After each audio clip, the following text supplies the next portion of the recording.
آج اڈیالہ جیل میں سماعت تھی انسدادی دہشت گردی راولپنڈی کی، اور اس میں بشریٰ عمران خان صاحبہ کو جو 12 FIRوں میں نامزد کیا گیا ہے 1 سال بعد، تو اس پہ آرگومنٹس تھی، کیونکہ پچھلے 1 دن پہلے جج صاحب نے یہ ٹائم مختص کیا۔ اس سے پہلے جب اڈیالہ کو ہمیں بتایا گیا کہ آرگومنٹس وہاں پہ ہوگی، کیونکہ بشریٰ عمران خان صاحبہ کو ATC کورٹ راولپنڈی میں شفٹ نہیں کر سکتے، یہاں نہیں لے کر آیا جا سکتا ان کو، تو اڈیالہ جیل میں ہی سماعت ہوگی۔ صبح کے 8 بجے مقرر تھے، صبح 8 بجے اڈیالہ جیل کے سپرڈنٹ نے لیٹر بھجوایا کہ جی آج القادر ٹرسٹ کا کیس ہے تو آج ہم یہ سماعت نہیں کر سکتے۔ تو اسی دن جج صاحب نے ATC میں سماعت کی، اور آج کا دن مقرر ہوا کہ آج کے دن 2 بجے سماعت ہوگی۔ دن 2 بجے سے ہم یہاں پہ موجود ہیں،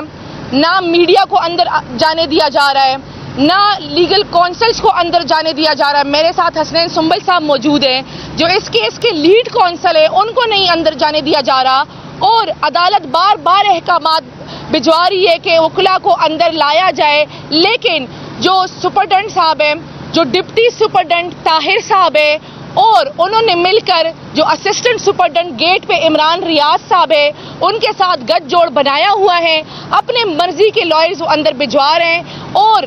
جو لیگل کونسلز ہیں ان کو نہیں بھجوایا جا رہا۔ ابھی شدید احتجاج ہم نے ریکارڈ کیا ہے گیٹ پہ، تو عمران ریاض صاحب نے کہا ہے کہ مجھے طاہر صاحب نے کہا ہے کہ ان کی ویڈیوز بنائیں، مجھے نہیں پتا کہ یہ گیٹ پہ ویڈیوز بنا کر کس کو خوش کرنا چاہتے ہیں۔ اور شدید احتجاج جب ہم نے ریکارڈ کرایا تو ہمارے 2